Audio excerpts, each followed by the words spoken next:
संस्कृत व्याकरण में आज आप लोग को धातु के बारे में बता रहे हैं। धातु क्रिया का मूल रूप होता है और संस्कृत अनुवाद में सबसे महत्वपूर्ण कड़ी है जो क्रिया का है।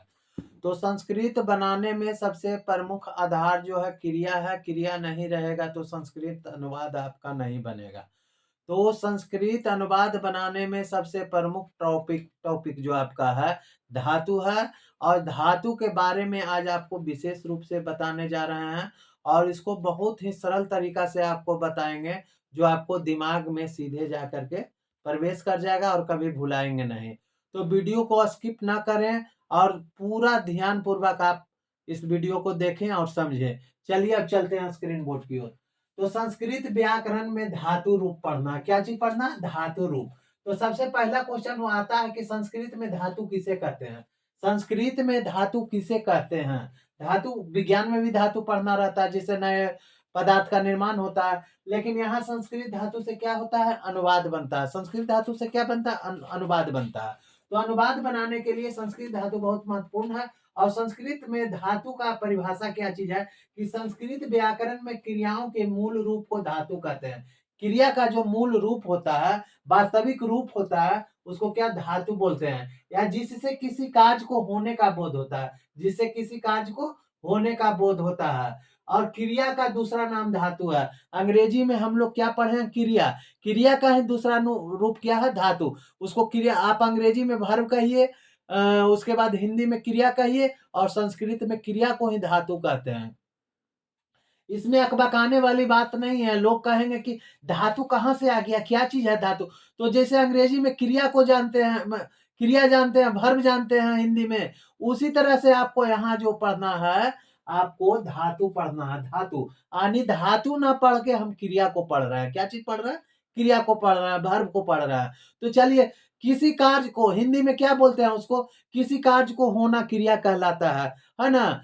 किसी कार्य को होना क्रिया कहलाता है, किसी कार्य का होना वर्ब कहलाता है। उसी तरह से यहाँ भी किसी कार्य का होना क्या कहलाता है? धातु कहलाता है। किसी कार्य का होना क्या कहलाता है? धातु कहलाता है। अब अंग्रेजी में वर्ब हम लोग पढ़ चुके हैं, हिंदी में भी वर्ब हम लोग पढ़ चुके हैं, संस्कृत में आ गए तो संस्कृत में क्या हुआ? किसी कार्य को होना क्या होता है? धातु कहलाता है। संस्कृत में धातु कितने प्रकार के होते हैं? जब धातु धातु अब धातु के जैसे में आ जाइए। जैसे में पठ धातु हो गया। पठ धातु पढ़ना शब्द से लिया गया है और उसका अंग्रेजी रीड होता है, ये आप जानते होंगे। बद धातु लिया गया है बोलना से और उसका अंग्रेजी क्या होता है? स्पीक होता है। इस तरह से आपको ये जो हो गया आपका धातु हो गया, पठ धातु, बद धातु, ये सब क्या हो गया?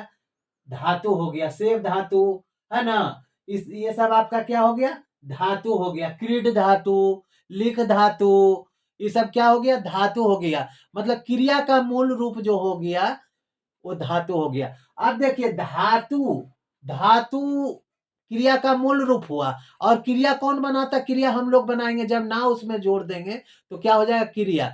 पठ धातु में ना जोड़ दिए तो पढ़ना हो गया, क्रिया हो गया।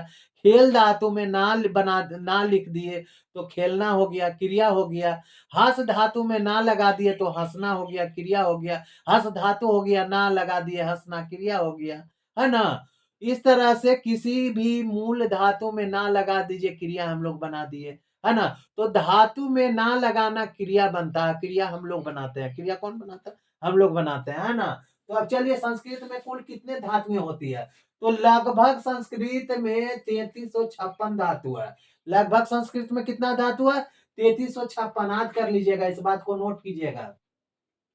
अगर आपसे पूछ दे कोई कि संस्कृत में कुल धातुओं की संख्या कितना है तो 3356 लगभग, या 3356 अगर आपके पास ऑप्शन रहे तो आप डाल दीजिएगा 3356, है ना। धातु कितने प्रकार के होते हैं? तो धातु 3 प्रकार के होते हैं। धातु कितने प्रकार के होते हैं?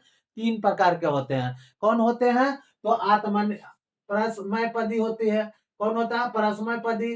और दूसरा आत्मनेपदी और तीसरा उभयपदी, है ना। तीसरा कौन हो गया? उभयपदी। परस्मैपदी, आत्मनेपदी और उभयपदी।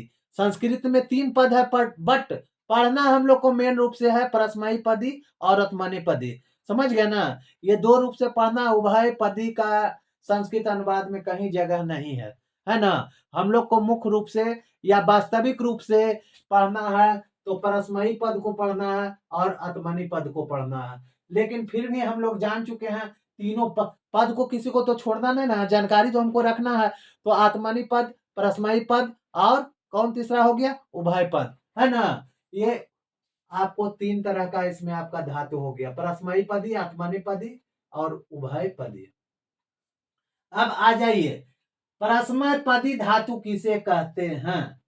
परस्मय पदी धातु किसे कहते हैं, तो इसमें जो पद दूसरे पद का भला चाहता है, अपना भला नहीं चाहता है, अपना भलाई न करके दूसरे का भला, दूसरा का हित चाहता है, हितैषी हो, दूसरे पद का क्या हो, हितैषी हो, दूसरे का भला करने वाला हो, वो क्या कहलाता है, आपको परस्मय पदी कहलाता। की कहता, परस्मय, पर माने भला, है ना, और समय पदी मतलब दूसरे पद का, इसमें इसी में सब गुण छुपा हुआ, परस्मय पदी, है ना।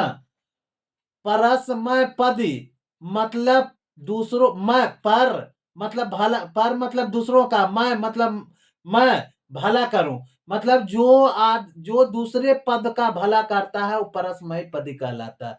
जो पद दूसरे पद का भला करता है वह पद परस्मयी पदी कहलाता है।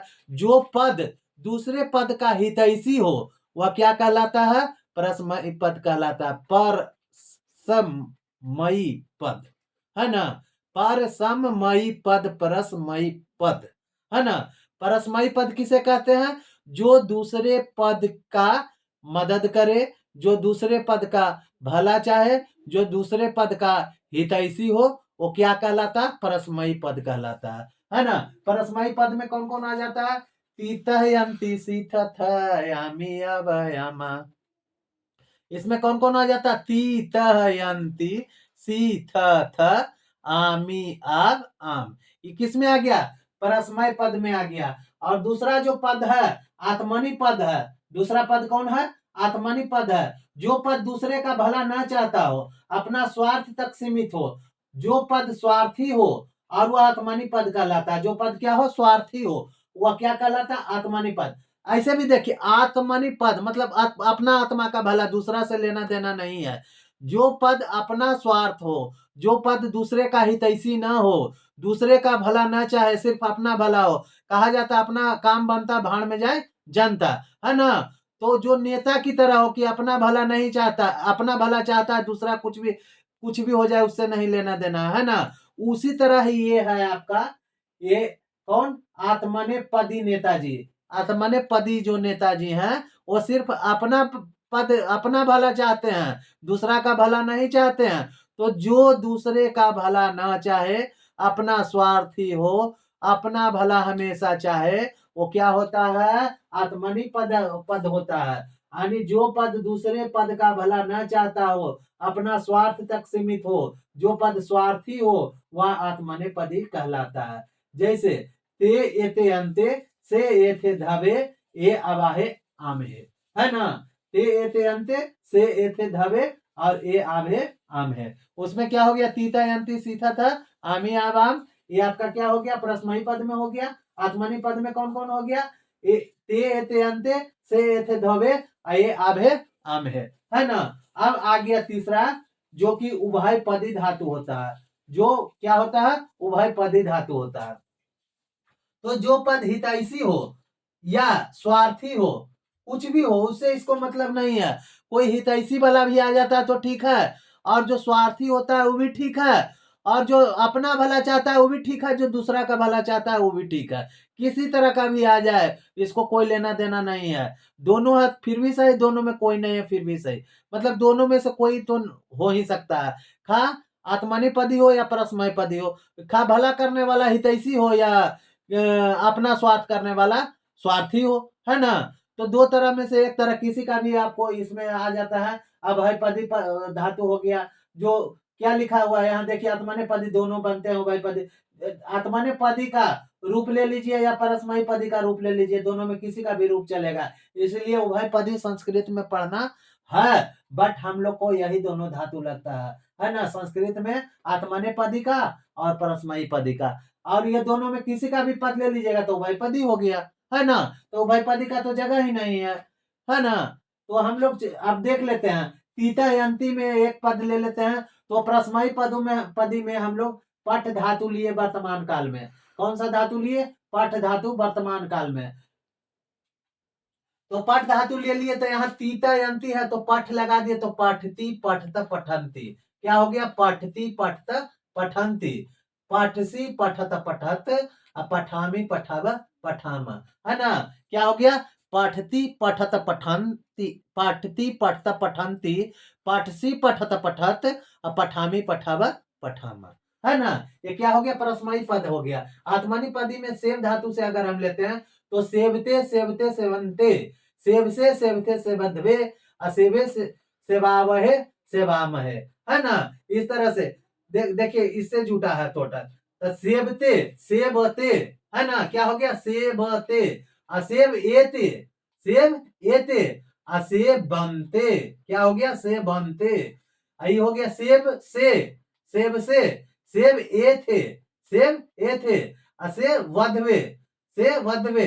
आई सेव ए, असेव वहे, असेव माहे, है ना। इस तरह से आपको हो गया। और इसमें दोनों में किसी का भी पद ले लीजिए तो वही पद ही हो गया।